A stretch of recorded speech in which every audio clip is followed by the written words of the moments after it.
Donc, Nous expert allons immobilier accueillir à la maintenant Banque des Territoires. Pascal Richter, qui est notre grand témoin. Alors, deux mots sur pourquoi Pascal Richter comme grand témoin. Je crois qu'il faut le dire parce que c'est quelqu'un qui est donc architecte de l'agence Richter. Elle travaille avec Yann Richter.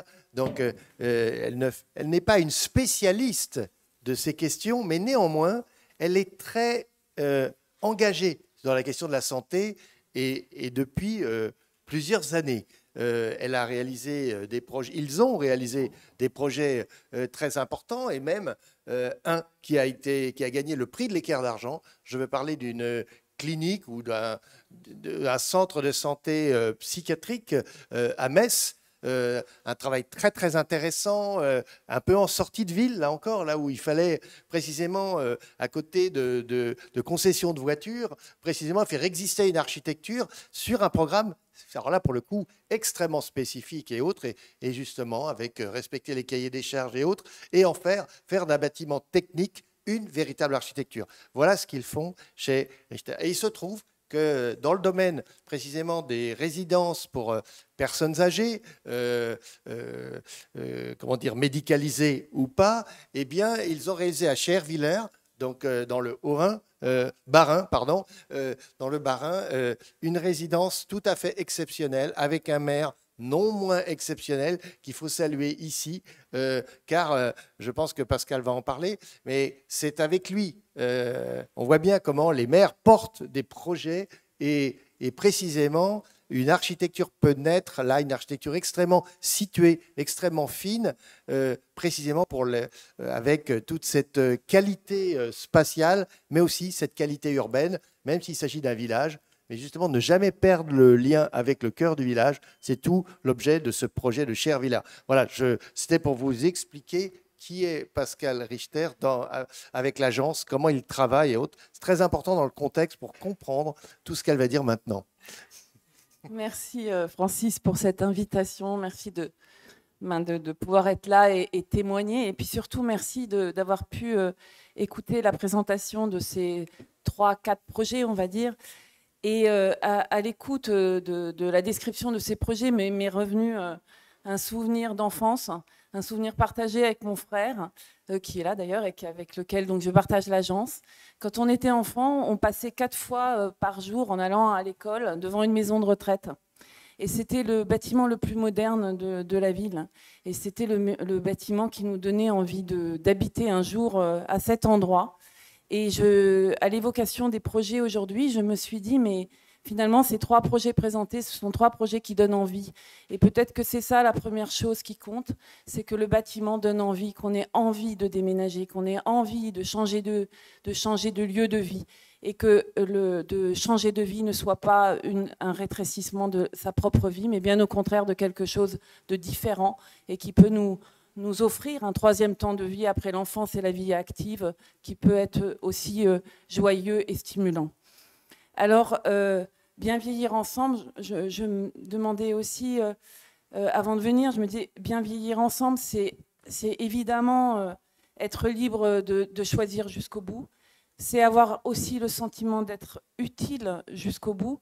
Et ces 3 projets qui ont été présentés cet après-midi sont 3 projets qui s'adressent peut-être à des personnes pas encore très dépendantes. C'est à chaque fois 3 petites structures. C'est entre 9, 10 et 11 logements à peu près. Enfin, c'est des petites structures.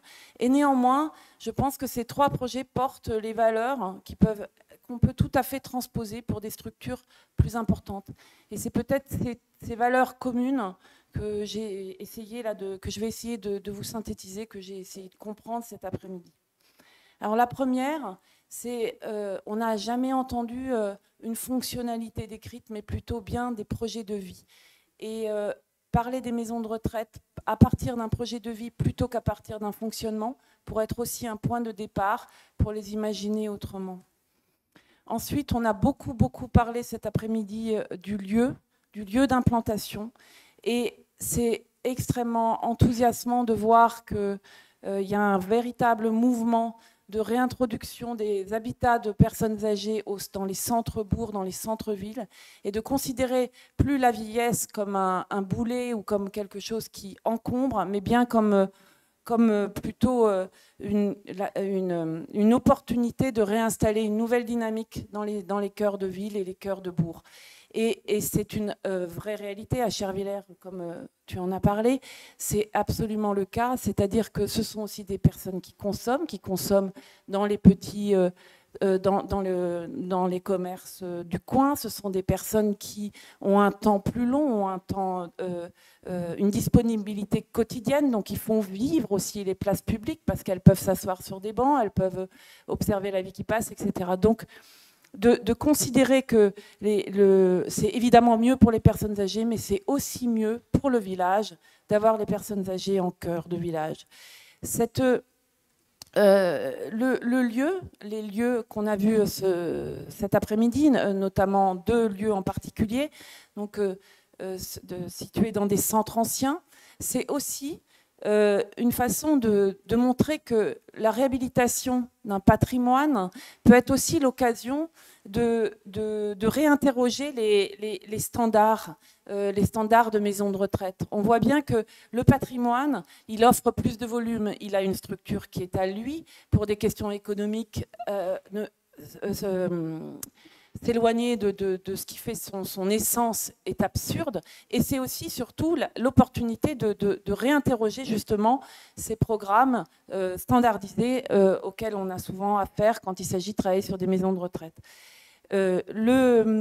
Le parcellaire aussi, un des projets, donc c'est un parcellaire dans lequel on construit des bâtiments nouveaux, mais c'est un parcellaire vernaculaire qui lui aussi va permettre de fabriquer des édifices singuliers, des édifices qui échappent à la standardisation. Un autre point commun aux 3 projets cet après-midi, il me semble, et qui a été vraiment porté aussi par la parole de la SOMCO, ce sont 3 projets qui vont à l'encontre des idées reçues. On a trop rapidement, on projette ses propres fantasmes sur l'habitat des personnes âgées.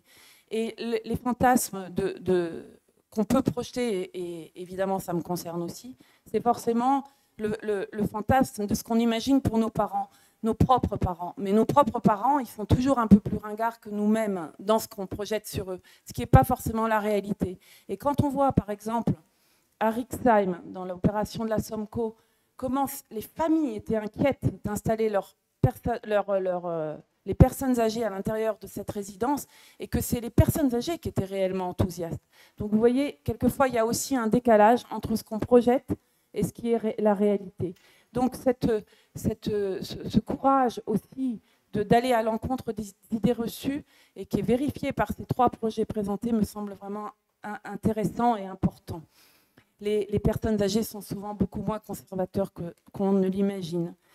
Ensuite, ces 3 projets aussi, cet après-midi, alors je parle moins de la Poste parce qu'on a moins vu le détail des projets, même si on a nous-mêmes participé à un de vos concours à Metz qu'on a perdu, mais c'est pas grave,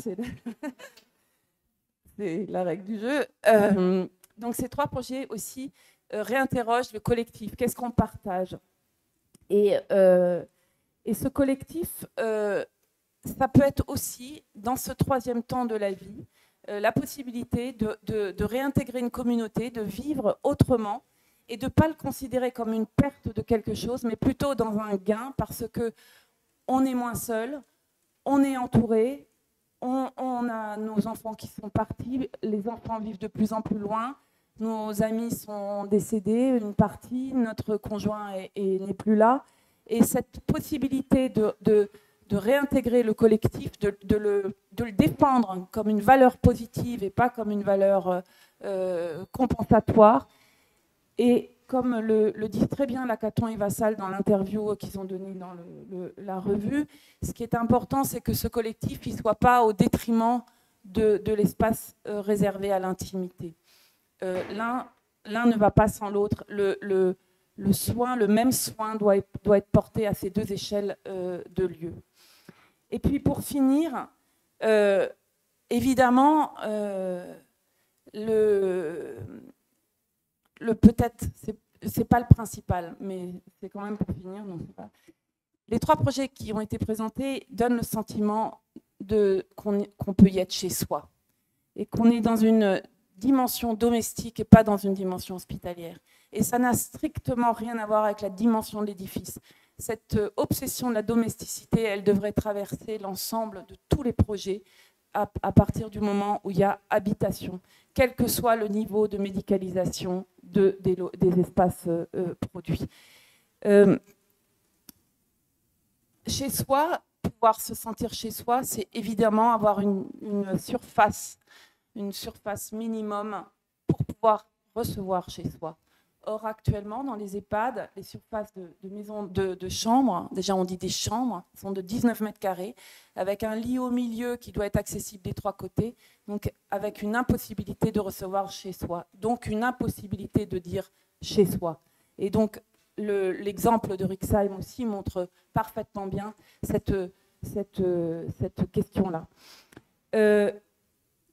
Être chez soi, c'est aussi pouvoir aménager à sa guise son intérieur, et c'est pouvoir emménager à sa guise. Emménager, ça veut dire pouvoir y choisir ses tapisseries, pouvoir y choisir son sol, pouvoir y choisir d'y apporter ou non son mobilier. Et tout ça passe évidemment par un temps de l'emménagement, un temps nécessaire, et le choix du lieu dans lequel on emménage. Et donc, pour finir, j'aimerais citer l'architecte Paul Chemetov, qui vient d'écrire une tribune sur le logement dans Le Monde hier, et qui disait, à propos du logement, et je pense que ça s'adresse évidemment à l'habitat des personnes âgées, que tout logement devrait être individuel, individualisé et individualisable.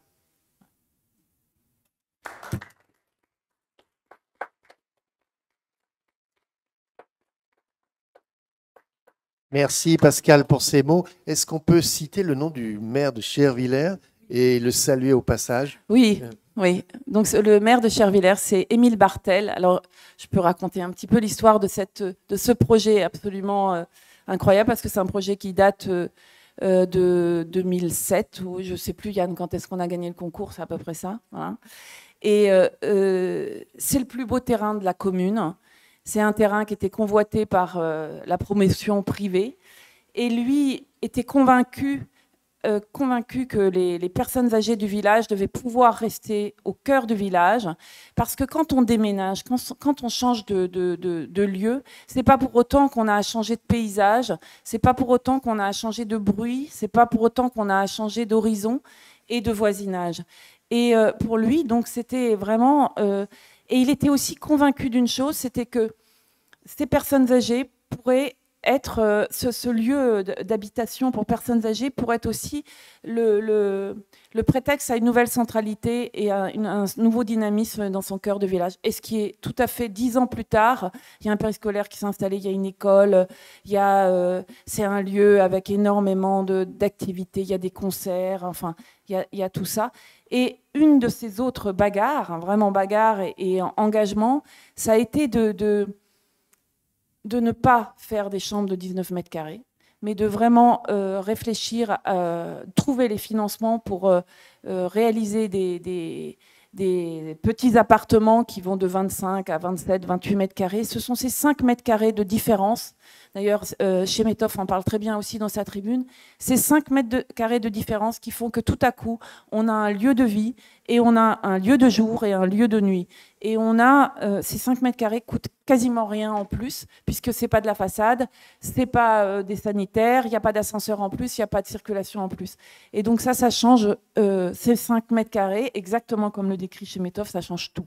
Et donc, voilà, c'est une maison de retraite qui vit plutôt bien. On y est retourné ensemble avec le journaliste pour interroger les habitants. Jean-François Pousse. Jean-François Pousse, voilà.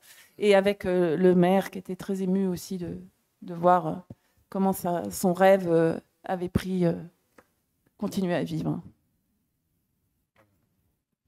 Grand merci à vous, Pascal Richter. On aurait voulu là aussi avoir quelques images, mais chacun est en train de googliser derrière son elles sont Zoom. dans l'exposition. Oui.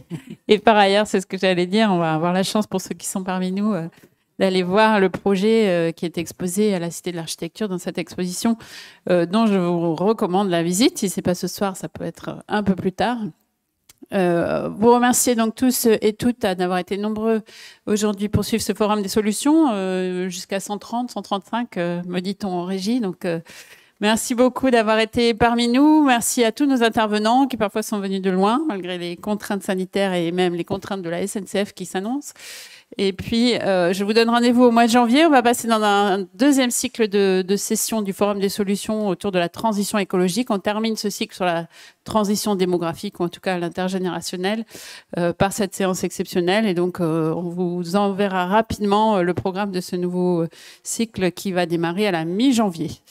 Voilà, merci à tous. Un petit mot pour dire que ceux qui sont encore courageux vont pouvoir profiter d'un petit film qui a été tourné dans le cadre d'une recherche-action sur les villes qui mettent en place des politiques pour le vieillissement. Un petit film qui a été tourné à Xertigny dans les Vosges, puisque décidément le Grand Est a la cote aujourd'hui. Il faut croire qu'il y a une avant-garde particulière sur ces questions dans l'Est de la France. Et voilà, si ça vous dit de le suivre, il dure une dizaine de minutes. Et donc, ça parle de la manière dont les élus locaux se penchent sur ces questions de vieillissement dans des petites villes. Merci à tous. Merci.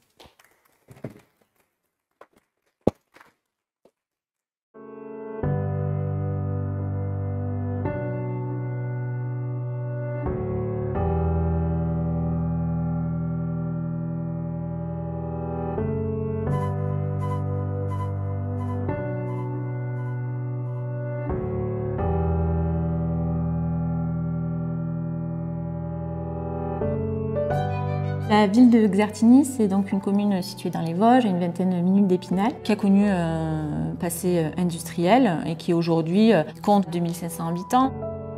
Cette commune, elle est effectivement un peu vieillissante puisqu'on va avoir 33% de personnes de plus de 60 ans, non pas par l'afflux de population âgée, mais par le départ des jeunes du côté des métropoles pour leurs études, pour leur travail. Donc finalement, c'est ça qui est intéressant, c'est que Xertigny peut constituer une espèce d'étude de cas pour voir le vieillissement autrement, pas toujours du côté de la déprise, du côté du manque de dynamisme, du côté du ralentissement, mais plutôt penser le vieillissement comme potentiellement une source de dynamisme pour un territoire. Et de voir quels sont les enjeux aujourd'hui du milieu rural et comment les personnes âgées vivent en fait sur ces territoires ruraux. Aux Amis du Prieullet, nous faisons beaucoup d'activités, entre autres les cartes, les jeux de société. Ensuite, les activités d'aide à la personne. On a des personnes qui visitent des personnes seules. Activité Alzheimer. On reçoit des personnes qui sont malades, et on les occupe 2 après-midi par mois. C'est important. Toutes les actions qui sont menées, elles créent une certaine dynamique sur le territoire puisque ça permet de maintenir le lien social, de maintenir la cohésion sociale, d'éviter l'isolement des personnes âgées. Après, c'est aussi des associations qui répondent aussi à une demande. La vie d'une commune, c'est aussi la vie associative. Si on enlève les seniors des associations, il y a plein d'associations sportives, culturelles, qui vont complètement s'écrouler. Et ça c'est, je dirais que c'est du travail non rémunéré, non visible, mais pour la vie d'une commune, il est fondamental. Quand on a fait la recherche, il y a un discours qui nous a souvent été fait, c'est celui vraiment de l'enclavement du territoire, notamment un discours qui est porté plutôt par les représentants institutionnels. Et cet enclavement, il est perçu du fait en fait de la distance avec les grands axes routiers, notamment avec la distance avec Épinal. Or, c'est vrai que quand on questionne les habitants, on se rend compte que cet enclavement, il n'est pas nécessairement perçu par tous de la même manière. Moi, je ne me sens pas du tout enclavé, non. Nous avons tout. Une maison de santé, vous avez des pharmacies, vous avez des supermarchés, vous avez une maison des associations, vous avez tout ce que vous voulez.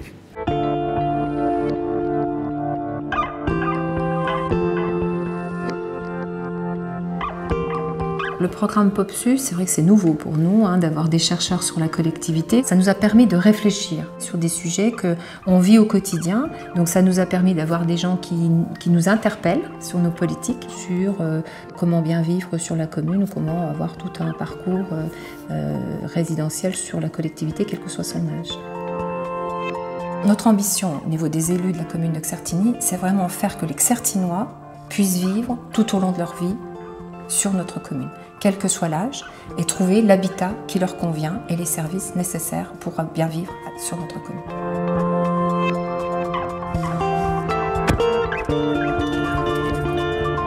Je distribue des repas sur le pays de la Vosges, qui comprend 17 communes. C'est pour faire un maintien à domicile des personnes âgées. L'association du portage des repas donc, est fondamentale sur nos territoires puisqu'elle permet aux personnes en difficulté pour se faire ces repas d'avoir la livraison d'un menu tout à fait adapté à leur santé et la visite, j'ai envie de dire, parce que c'est plus qu'une livraison. Comme ils disent, je suis leur petit rayon de soleil. C'est très important d'avoir une compagnie, discuter. Voilà, c'est plus qu'un portage de repas. On est une grande famille. Voilà. Hop. Ces actions-là ont permis finalement de créer aussi des emplois puisque on a eu beaucoup de besoins de faire des pelouses, faire ce qu'on appelle du service à domicile, vraiment accessible à tous, pas très cher, et ça crée de l'emploi et ça fait plaisir aux personnes qui sont chez elles. Et on voit bien ici que malgré tout, il y a aussi voilà, des formes d'activité économique et sociale qui peut aussi être liée en fait, à la présence de ces populations âgées. Doc Certini, Amélie, bonjour. Oui, bien sûr. Ce que je peux vous proposer, c'est de prendre vos coordonnées pour qu'on puisse vous ajouter à notre chaîne de solidarité, pour qu'on puisse vous aider si vous avez besoin de faire des courses ou de vous amener chez le médecin ou des choses comme ça. On constate qu'il y a un espèce de décalage entre la manière dont les politiques publiques conçoivent l'avancée en âge, le vieillissement, la vieillesse, et la manière dont les gens racontent ce qu'ils vivent en fait. Et donc, du point de vue des politiques publiques, il s'agirait d'accompagner ce vieillissement, cette pente douce, par équiper son domicile quand on commence à avoir des restrictions d'activité. Puis quand on ne peut plus rester chez soi, eh bien, il s'agit de trouver un appartement qui est spécifique aux seniors. Et puis quand on ne peut plus être dans l'appartement, là on peut envisager de rentrer en EHPAD. Mais ça, à mon sens, c'est une vraie illusion des politiques publiques que de demander aux gens de se projeter dans la vieillesse en fait. Parce que la réalité, c'est que les gens eux-mêmes ne savent pas comment ils vont vieillir. Donc demander aux gens d'anticiper des choses qui sont complètement incertaines, c'est très compliqué en fait.